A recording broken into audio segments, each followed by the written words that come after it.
I got this Yukon Denali Ultimate set to Super Cruise. So it comes up with the green light right there. I know I shouldn't be recording this, but I am.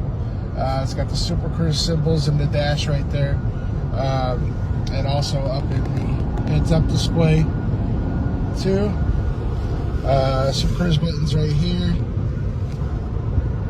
Now, if I get closer to that car, it's going to change lanes for me because I do have a clear lane over here. But I can also, I just flash it at me because I can't see my, it's disengaging because I did that. Can't see my face clearly. So let's go ahead and reactivate it real quick. There we go.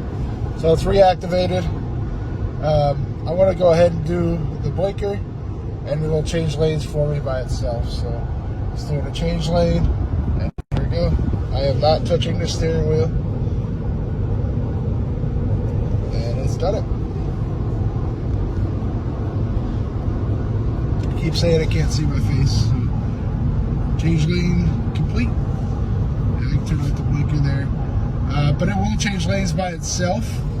If it detects that we're getting close to a vehicle, and if it detects that the lane is open and free and clear, it'll change lanes for you, okay?